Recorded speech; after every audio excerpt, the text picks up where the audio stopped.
Hello, I'm Pocholo Concepcion. Welcome to Wazzup. We're live on Facebook and YouTube, the official Facebook page of Daily Tribune and our YouTube channel, Tribune Now. Today on the show, one of the country's most popular frontman. He's the frontman of one of the country's most popular bands. What's it like to be a singer for the past 30 years? Let's find out more. What's up with Medwin Marfil of Truefaith? Yay! Hello, Poch. Nice afternoon to everyone watching. What's up? Thanks for having me. Thank you, Daily Tribune. Thank you, thank you. Hello. So Medwin, paki-explain mo nga ang sikreto mo kasi when I saw you a few weeks ago perform again, just when the country was yung alert level, no, nag-isap, pwede na manood ng gigs. Ang sabi sa akin ng katabi ko, wow, Medwin's voice has never changed. Bakit ganon? Anong sikreto mo? You watch us on a good night. Okay. On a good time, Coach. Last night sa Resorts World, medyo, kasi it was our third night in a row na tumutugtog. Because Okay. yun na nga, things have eased up. So, kagabi I was like, okay, parang wala ako masyadong energy. But yeah, the show went well naman as it went on. Ano sikreto? I love performing. I really love to sing. I love making music and staging performance with our music. So that's my first love talaga. I think that the energy comes from there. The motivation comes from there, the love for music, and it helps also that I'm plant-based. Oh, okay. Mm-hmm. Yeah, so I avoid meat and all that. So I guess that helps too. You know, make me feel young and I get energy from all of that. And make me feel lighter. So being on stage, parang it's easy to perform when you're lighter. So yeah, so yun, and just the fun, the mere fun of it, and it's good that my bandmates are also fun to be with. So magaan silang kasama, and it helps to be when you're on stage and you have like really good company, and they're bright musicians and they're very good people. So being on stage with them also helps. I also harness some energy from them, also from the crowd. Usually our audience is very receptive and very generous with their applause. So, yun. So all of those things. In short, you love your job. It's not like a job, any other job, and you have a healthy lifestyle pala. Can you Well, I try to. Well, the downside to it is because the guys want to have lots of fun. So there can be some indulgence paminsan with the with the liquor, and the downside to it is like the hangovers. So that's it. Okay. Yeah, so as long as we balance it, okay naman. Okay. You mean to say, are you vegetarian? I'm vegan, so. Okay. Yeah. So absolutely no meat. Yes, no fish, no dairy, no eggs, no poultry, no no livestock. Even when you're vegan, kasi it's not only the diet, it's also a lifestyle. So Yeah. even with my clothing, I make sure that my clothing is not from anything animal based. So like for example, if I see something, if I see something say some store and I really like it, but then I realize it's made of wool, then I won't support it.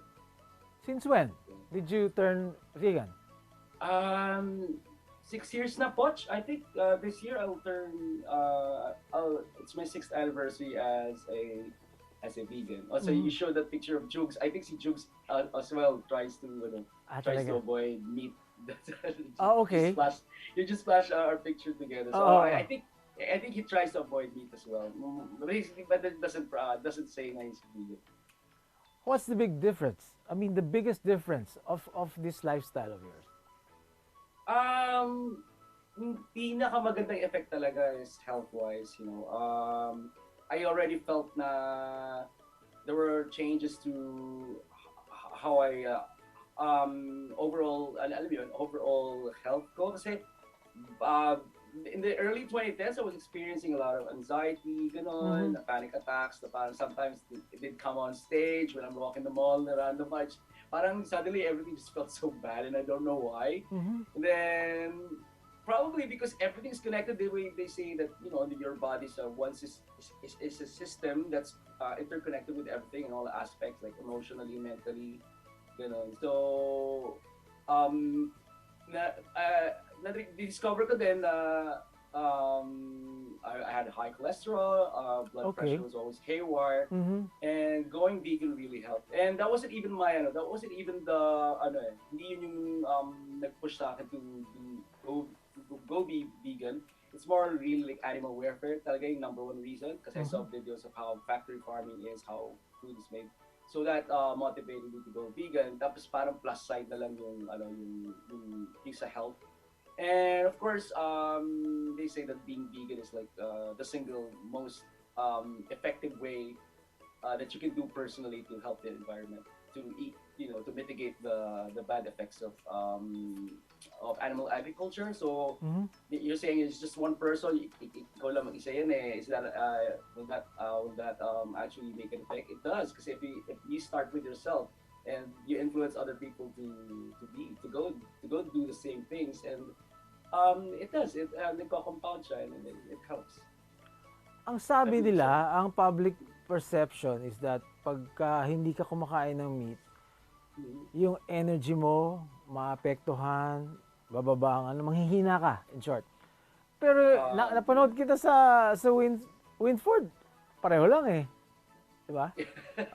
So it's not true. It's not That true. you get weak when you eat all vegetables, no?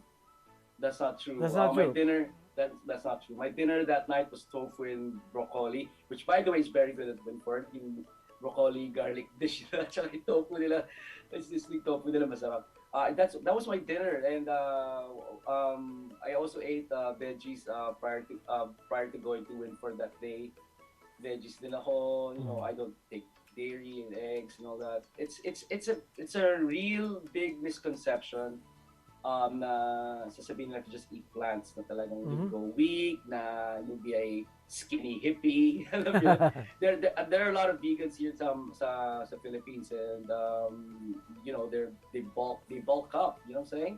So Okay. lalaki ng katawan, Oo. tapos yung mga mga ladies din, ang ganda ng physique nila, and then they can do like they can do really body testing type of sports, and then they're so healthy, and they're alam mo yun, and they're living a fantastic life, and I felt that way too, ever since I turned vegan, all those bad things health wise just went away, and they always the usual thing is they always say that, where do you get your protein? Okay. And vegans will always say, well, have you noticed that the big mammals, the biggest land animals, the mammals, they don't eat meat, di ba? They eat grass.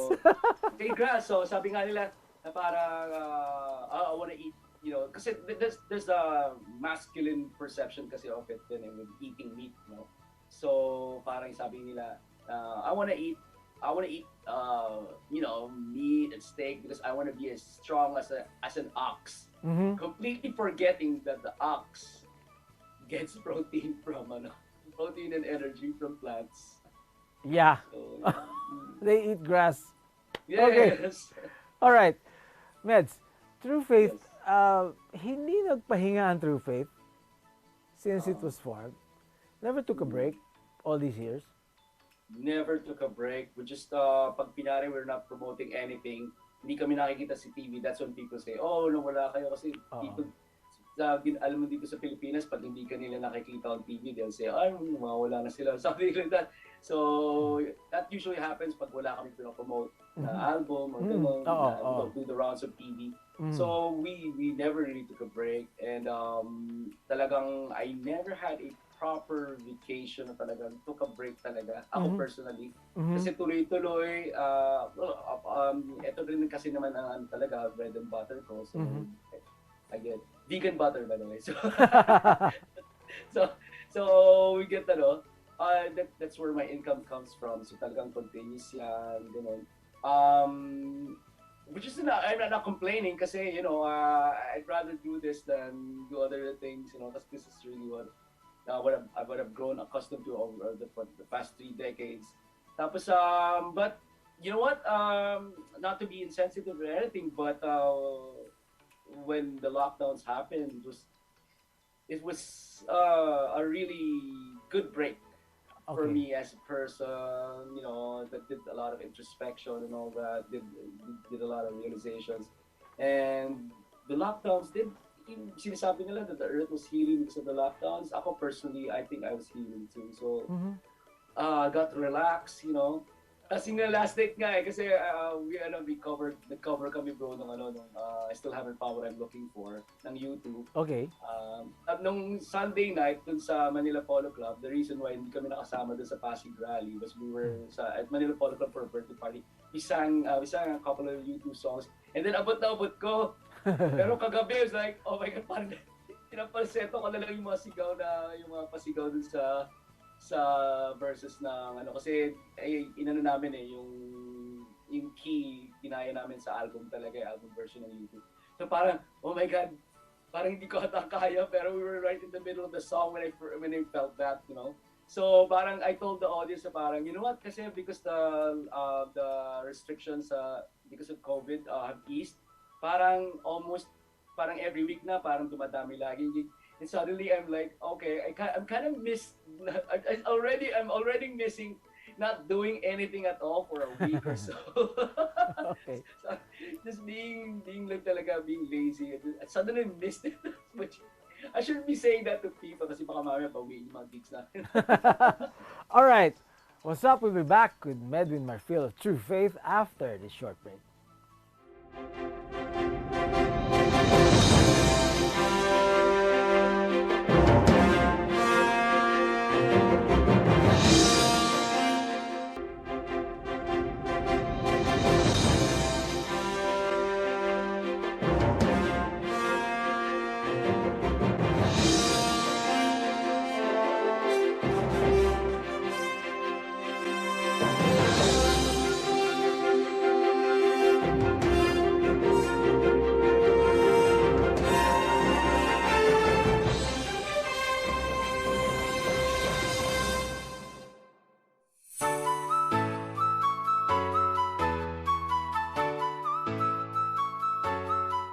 All right, welcome back to What's Up with Truefaith's Medwin Marfil, live.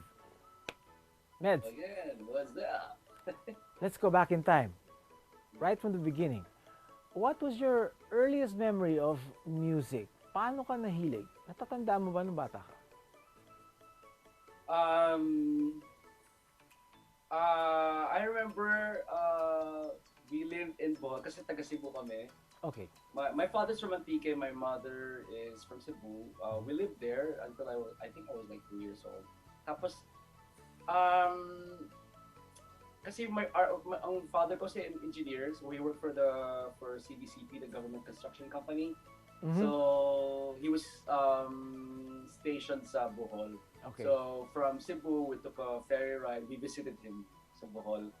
Tapos I remember yung mga kasamahan niya, they were even during work, I think, mga pants nila were bell bottoms, and some of them had Res Cortez, fake afro, and then Asia afro, hindi naman fake afro, Asia afro, and they were listening to a lot of disco. Okay. They were listening to a lot of disco. I remember they had this huge record player there na nasa cabinet and all. And my father loved love to hang out with his mates And dance. after work. Yes, I don't know. My father doesn't know how to dance. He's the worst dancer in the world. Okay. I don't know what my mom saw in him, but just kidding. um, so they played a lot of disco records, and I really, really dig yung Fly Robin Fly ng Silver Connection as a child. Okay. And my dad would let me, parang my dad was so proud of me that I can sing and dance at such an early age na parang he let me dance in front of his mates, in front of his workmates, mga katrabaho niya. Tapos and then talagang I remember talaga yung Silver Connection convention ba? Silver Convention I think. Sila yung gumawa ng Fly Robin Fly Robin Fly. Yes. And I absolutely love the strings. Sobrang, the soaring strings that were really flying talaga. And I so dig it that I really danced. Parang si Forrest Gump when he first heard Elvis Presley siguro. Okay. Something like I really dig those strings. So sobrang tuwa ako when I got back into vinyl collecting. That was actually one of the first records that I got to buy. You know, when I rediscovered vinyl. Vinyl. Ayan, no? I think it was, Is that yes, your yes. collection? Galing. Yeah, Howard Jones. Dami, Kanina. Yeah. Dami kong nabili. Oo. So, yung Silver Connection when I had that, I was like, oh my God, oh my God, this is so nostalgic for me because that's like one of my earliest memories of music. But were you active in school, like performing with bands? No. Actually, no. I was pretty much a quiet kid. I was sullen. I was antisocial. And weird nga kasi I'm not like that so much dito sa village namin, dito sa Parañaque. Like sa school, sa Don Bosco Makati, I wouldn't be in any activity except I joined yung parang youth club. Okay. Fashioned after one of the teenage saints na associated with St. John Bosco. Yun lang yung pinaka-activity ko. I was into sports. I wasn't part of the choir. I wasn't part of the batch band. I didn't do any singing. I was more sociable dito sa village namin because I was part of the parang Knights of the Altar, yung mga sacristan. But in school, parang wala. People hardly noticed me. I mean, because I wanted it that way. I was an introvert.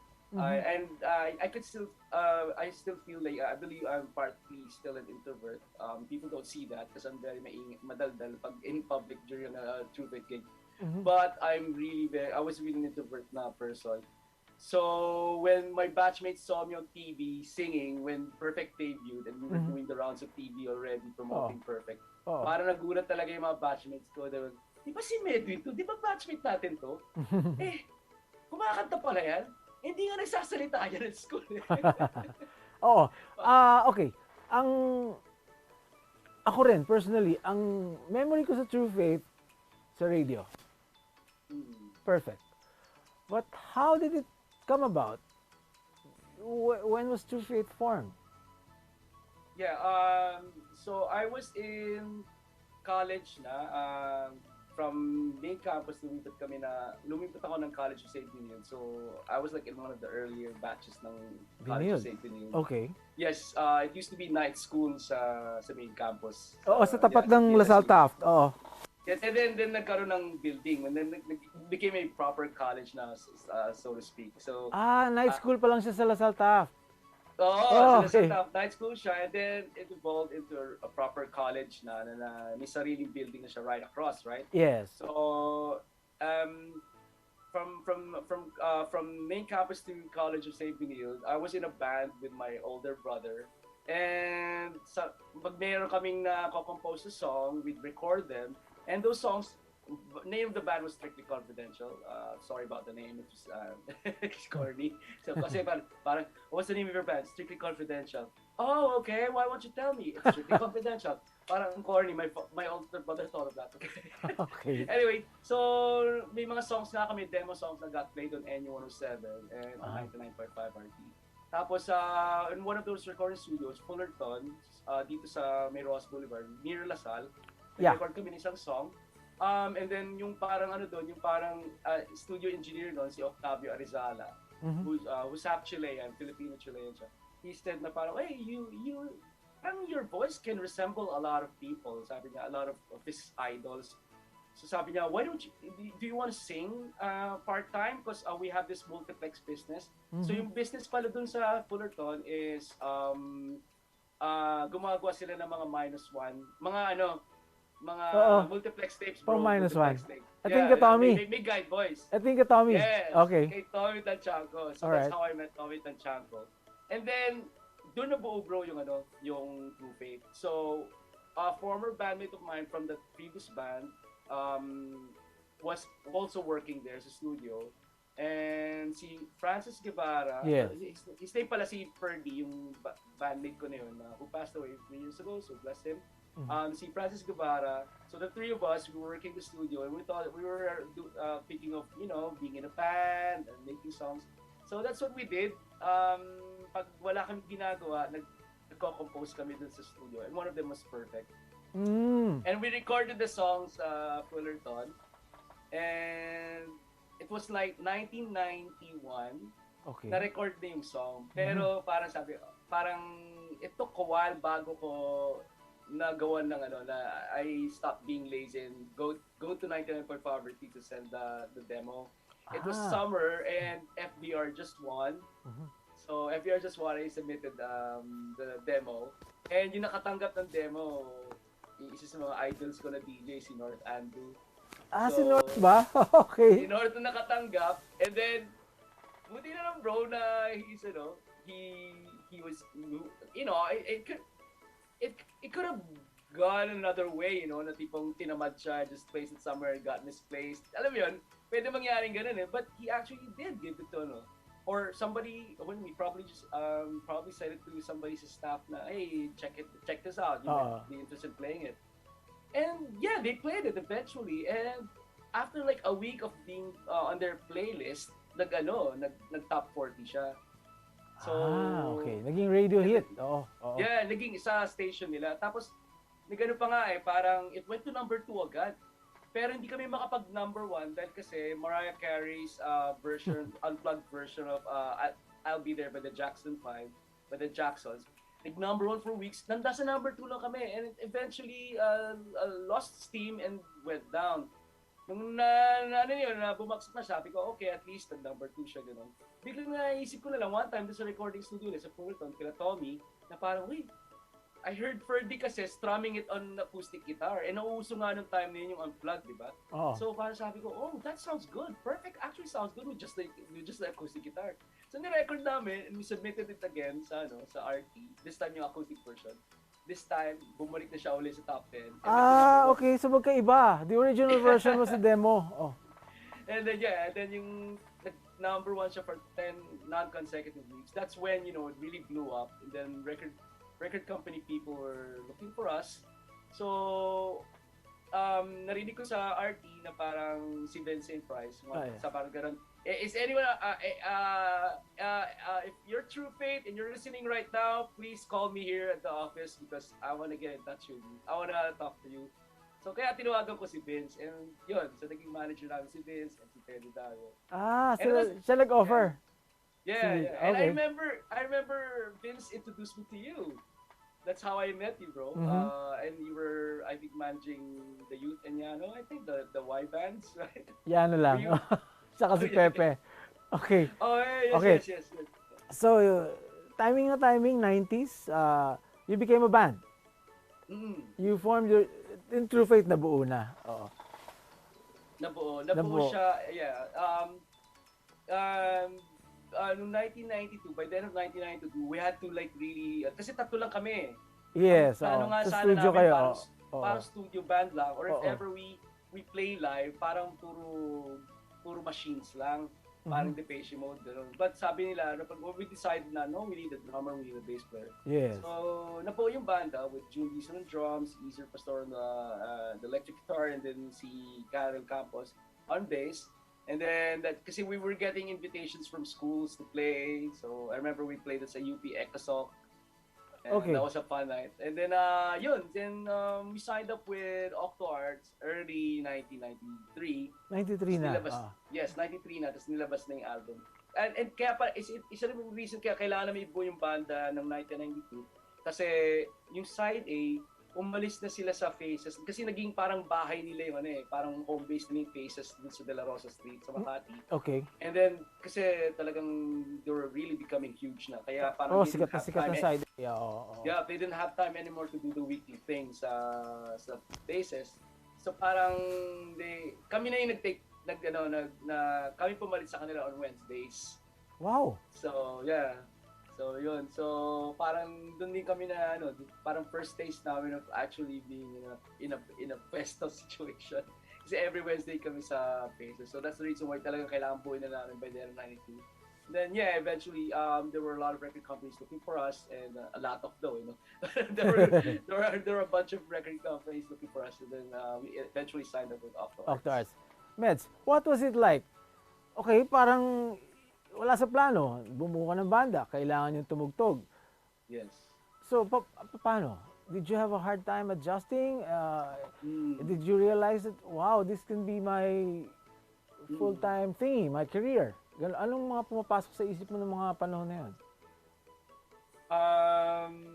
Well, talagang iisip ko na parang, okay, mukhang ito na nga talaga maging career ko. Kasi yun talagang goal ko since high school. Ever since I saw yung video ng The Reflex ng Duran Duran, sabi ko, I wanna do that. And then when I heard Envelope Ideas, it's like, oh, we can actually do that. Alam mo yun? It's actually reachable kasi these guys, they sound so foreign. They sound like a really proper band that's very new wave and solid, diba? So sabi ko, parang the Dawn really inspired me, So sabi ko, I should be doing something like what the Dawn does. Okay. And then nakikita ko kasi when I was in college nakikita ko na yun, sumisikat yung intro voice, sumisikat yung After Image, diba? Yes. And there were some members ng After Image na nasa Lasal, and then of course the intro boys, Lasal din sila. Na parang naging classmates ko at ang iba, like si JJ Burkamina intro boys, nakikita ko nagkakaproblema siya with schedules. Okay. Kasi lumalabas na sila sa TV that time Okay. Kasi nakikita napapansin ko na he's having hard time with schedules niya sa school kasi lumalabas sila sa TV. So yun din ang worry ko actually, na parang, I'm still not done with school. Baka mahirapan ako with scheduling, with classes and promoting songs. Pero buti na lang, maganda din yung timing kasi when the first album came out, kaka-graduate ko lang. So, timing. Oo. Yeah, so I didn't have the same problems like nung na-experience ng mga ibang banda who were in the same school. Yeah. Okay, and then Truefaith went full blast, 90s. Tapos, yung mga binabanggit mong banda, kasabayan nyo na. Yes. Even the Razorheads and all of these bands. Ang tawag ko nga it's a golden age, di ba? In totally, contemporary Filipino music. Oo. A lot of bands came out. Yeah, I believe yung band, yung band hysteria that decade. I know I love a lot of bands from the 2000s and recent band wave, but I think it still hasn't been matched. Alam mo, hindi pa rin naman-match yung what happened in the 1990s. Iba rin 1990s. Okay. 1990s, especially with the E-Heads and River Maya. Yes, oo. Did you make a lot of money in the 90s? But before you answer, we'll take a short break.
right, welcome back to What's Up with one of the country's most energetic, malakas ang presence na frontman ng Truefaith, Medwin Marfil.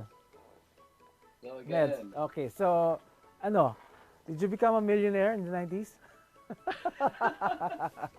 It was good, no? The 90s were good, yeah. being young, I was in my 20s, tapos there was a... Where did you put your, teka, I- eto na lang, where did you put your earnings? Yan, okay. I- Para, ano. I'll be frank with you, I party too much. Okay. I party too much. I was I was supposed to make build my own house na dapat nung before the pandemic. This was like anong year ba nag-strike? Early 2020, it was already set. And then biglang nagka-pandemic, I was like, okay, wag mo natin tuloy kasi definitely wala yung income flow, diba? So yeah, there were a lot of bad decisions I made. I mean, I just fooled around too much. I don't know. I enjoyed myself. Enjoy eh, no? Oo. Oo. 90s hanggang 2000, parang ang goal ko is like to be, alam mo yun, just to be, just parang, parang what, a reckless Peter Pan or something. Parang you live from day to day, ganun ba? Parang, kasi I just wanted to have a lot of fun, you know. I mean, I don't regret it. I absolutely, I gained a lot of great friends. But I wish I had been more saner. But the gigs, Mez, the Or gigs, more, held my temperament. okay. But the gigs never stopped. Like band members of Truefaith came and went. Buo pa rin. Bakit tuloy-tuloy pa rin? Because you love what you're doing. Yes, talagang yun talaga yung driving force, making music, performing music on stage. That's just really the driving force. I've always wanted this all my life, and it's the fact that it's still there, it's still happening. People still want us to, do gigs. People still hire us to do shows. I'm very grateful, and obviously, I'm every day. I'm just like, I'm absolutely pleased. There's still support. There's a lot of support from fans. Yes. And from the industry. Parang there have been times that people, oh my God, I think I just ended their career there, like doing live. I was, Poche, I think I was on TV for a morning show, and I was like, I just came from a party and was like absolutely messed up. But and I was like, okay, that's the end of our band. I'm so sorry, guys. That's the end of us. I was like really flapping about on TV na nakakaya, but somehow, there's always an opportunity to to redeem yourself, and I'm glad that there've been many times I got to be, there've been times I got to redeem myself. So yeah, and I'm very thankful for the support of everyone. And the good news is you have a new album, right? That's right. Yung pang 11th album namin is titled 11. And it's released through Viva Records. It just went on. It just was uploaded sa mga streaming platforms. Nearly a couple of weeks ago. Okay. And yeah, do check it out. And yung namin, this is the artwork for. Sige nga, show us. This All right. is done by. Yeah, there you go. Okay, that's a new album. Why 11? It's the 11th album? Yeah, apart from that, 11th album.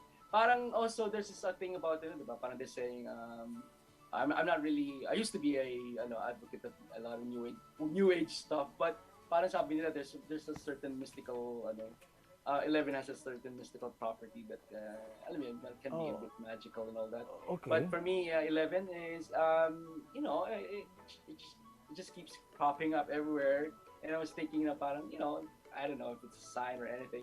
But also this is saying, diba, parang the 11th hour. Yes. Diba? Oh. Parang the 11th hour, something happens. That's what is gonna happen. Tapos yung sabi ko sa artist, si Aidan Panlaki is very, very talented. Sabi ko sa kanya, can you draw a cat na parang nagme-meditate or something? Kasi parang feeling ko kasi na ang banda ngayon, the situation where we are in the business is like we're more relaxed, we're more, you know, we're more zen, we're more like parang we're very open to anything that's gonna happen. We'll go with the flow. If this could be our last album, then we're fine with it. If this could be another sort of second win for us, may mga songs na mag-hit, or that's very welcome. But if this means like this is like our swan song or something, then we're good with that too. Are they how many songs, and are they all new songs? Yeah, all new material. Pinag-isip mga namin, is this an album or an EP? Kasi 6 songs lang. But then Okay. we would really wanted to have more tunes in it.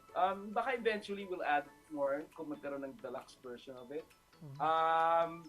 Pero naisip ko kasi may mga albums naman na 6 tracks lang, like 2018 or 2017 na album ng Nine Inch Nails, 6 songs lang yun. Sabi ko, pinadya-justify ko I will call it an album, yung Bad Witch nga ng Nine Inch Nails, 6 songs lang.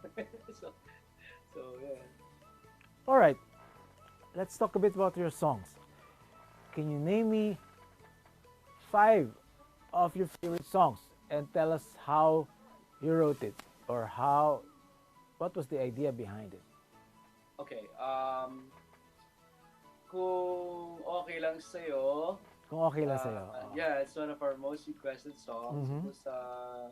It became sort of a hit noong 2000 or 2001. Anong sort of a hit? Hit na hit yun. Yeah, natutuwa ako kasi people know the lyrics. Pati mga kids, actually, they know it. Perhaps siguro naririnig nila sa pag tinutugtog mga tito nila, mga parents nila, kaya alam din nila. So, I wrote it after watching Hindi Bakit Bugaw ang Langit. Yung kay Mike De Leon, Kung Mangarap Ka't Nagising. Okay.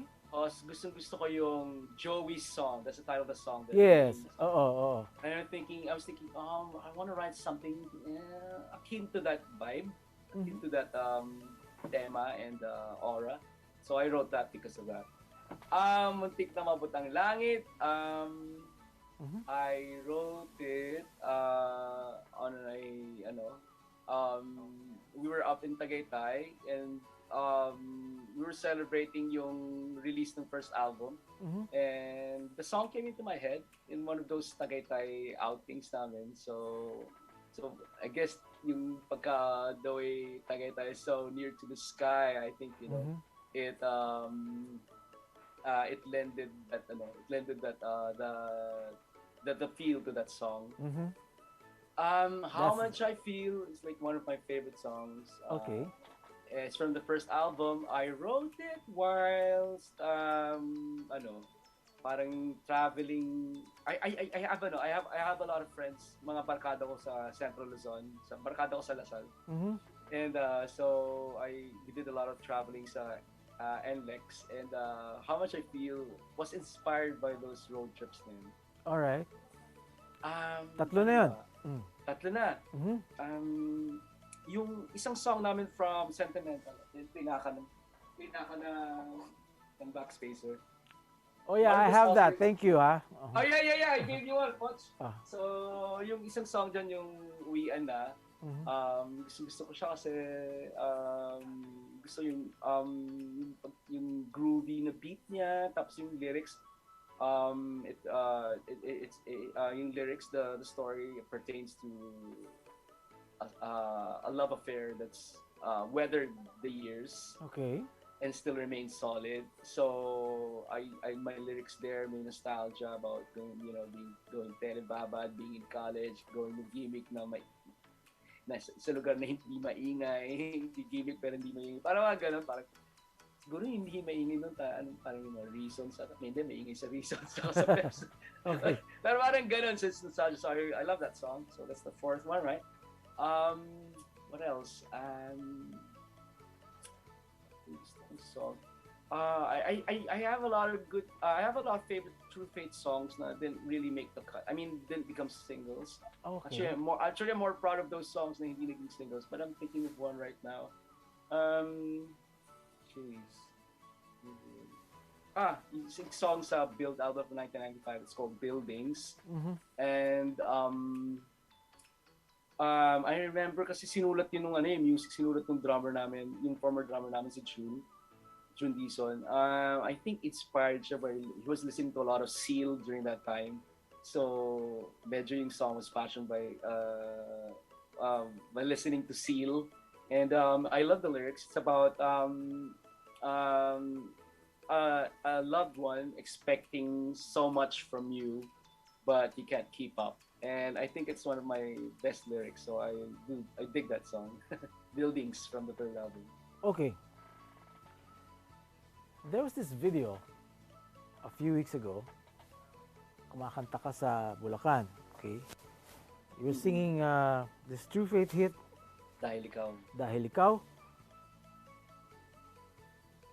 Kitang-kita ng mga tao, yung halos lahat ng tao sumasabay. Yeah. Tinabayaan mo yung audience na kumanta. Ano yung feeling pag mga ganun? Kasi, okay, sanay ka naman sa, nung 90s yung malalaking concert. Pero ito, parang iba eh, di ba? Ano ang kaiba doon? Iba yung feeling niya yun. It was so electric na parang people from all walks of life, all ages were there. Of course, you've been to Bulacan several times. Pero ito, iba parang, ano ba, na-miss ka ba nila o iba yung feeling, no? Yeah, iba rin kasi yung energy nung ano na yun eh. Nung event na yun eh. Okay. If they see it online, makikita nila what so, yung sinasabi mo, iba-ibang age groups, tama? Yes, iba-ibang age groups. And kakatuwa kasi even the kids know it. Siguro yung mga kids, they were just toddlers when Dahil Ikaw was a hit in 2006. And they know. The thing about Dahil Ikaw, well, it was written by Marlon Silva, not by any one of us. Okay. The thing about it is kasi from start to finish, you can sing along to it, just like a campfire song. Yeah. So parang people know it talaga. And it's a simple song lang talaga eh. Sobrang, the lyrics is very straightforward, alam mo yun, and very simple. But people can just sing along to it, just like a Christmas song. So, parang, I think if it was like 45,000, it could have been the biggest crowd that I've sung to. Okay. Unless, if you count yung kasi I guessed it dun sa yung big event ng Aldab before, sa Itbulaga. Yung when the Aldab craze was at its peak, I got to sing there with Joey G and si Sarky from Silent Sanctuary. And ano ba yung capacity ng Philippine Arena. Yeah, Philippine Arena was filled to the rafters. Eh. Okay. So, 55,000. Yeah. So that's the biggest crowd talaga na nakantahan ko. Pero yung recently sa Malolos, iba yung feeling kasi yung communal feeling na everyone like, it's like parang there's this hippie-esque feeling to it na parang everyone's so for love and peace and being hopeful. Natural high ba? Sobra. And it's definitely one of the best performances namin. Although we got to play just 2 songs kasi we got cut. Okay. Ang daming magpe-perform, so yeah, we got cut. Meds, yung mga ganitong incidents, no, yung bang sinasabi mo kanina, mga bata, alam yung kanta mo, is that what you call the power of music? To link generations? And what is music to you now?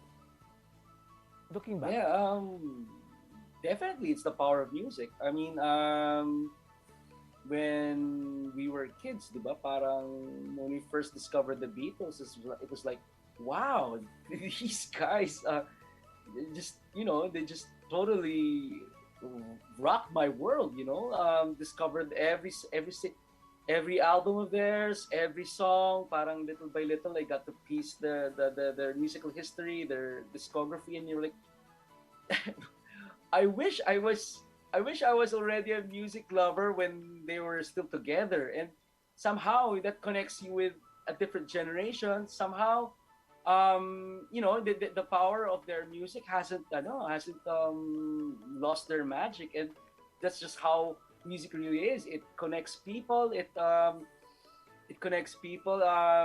Kunyari, like if in a concert, like if you go, I mean, I went to a Coldplay show sa Hong Kong, and magkakaibang lahi talaga, or even Singapore. I also saw you two there. Tapos magkakaibang lahi, and yet we're all together because of the power of music. Because we love the artist, we love the songs that this artist makes and is performing on stage. Parang the way it just connects people, it's just awesome. I mean, it, I'm not surprised that music was an integral part in the movie na Close Encounters of the Third Kind. Probably Steven Spielberg actually is is acknowledging that music is cosmic, diba? Even parang it was the way to connect with the aliens. So if aliens are true or not, I mean, I do believe that there must be some life on some other planet. But the way it was presented, but it was just, Steven Spielberg was saying that music is really powerful. It's a catalyst. It's a alam mo yun, a tsunami of a force that is unstoppable. It can evoke emotions. It can conjure ideas. So it's really a powerful thing. And the way it connects people from all generations, from all races, from all different creeds. It's amazing. So you can say I'm blessed to be in the business of music. Meds, where do you see yourself a few years from now? Do you plan to go on? What are your plans? Immediate plans? Yes, gusto ko sana na tuloy-tuloy pa rin ang Truefaith, we still make music. Parang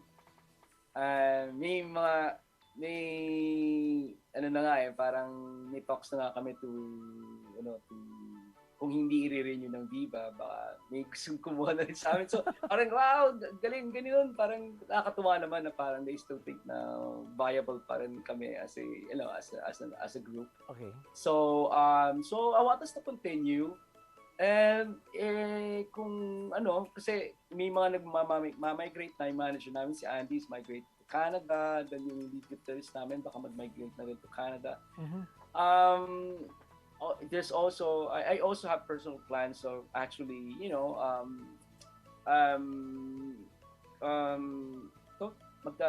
magta-transit ako between countries, maybe the States. Okay. But I won't find that as a hindrance. I think Truefaith should continue as long as we're alive and breathing. Na talagang i-continue ko talaga yung Truefaith kasi nandiyan na eh, tsaka parang nakilala na, parang naging institusyon na sa music industry natin. So parang gusto ko pa rin ituloy. Oo. So yeah, in a few years nandiyan pa rin ang Truefaith. Oo. Especially now you can release songs online. Nandiyan lang siya, hindi nawawala.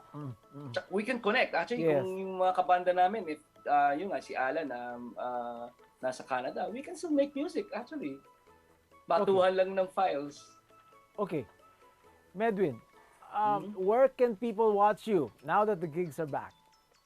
The band, Truefaith. So, yes, every Monday nasa sa Resorts World sa Grand Bar Lounge. Every Monday. Yeah, every Monday. Saan pa ba? May mga nasa Borongan kami sa 29. All right. Parang sa katulad sa Malolos. Okay. All right. Okay. Something that they can look forward to. When is that? Yes. March 29? 29. Tapos Borongan. sa Borongan Eastern Summer. Tapos may mga iba pang mga ganung tema na shows na abangan nila na kasama kami. Tapos sa Wednesday, this Wednesday nasa kami, Studio 300 diyan sa may Pioneer Center, sa Pioneer sa Pasig. Ano yun? So, Bar? It's a bar. It's a huge bar setting na may bowling alley. And we played there in the past months. Masayang crowd. People should check it out kasi it's a really cool place. Okay siya, okay mga tao. And we're playing there sa Wednesday. Tapos yung mga ibang gig schedules, I can't remember everything. They can check our Facebook. Facebook.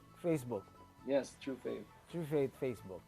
All right, Medwin, elections are coming up. May 7.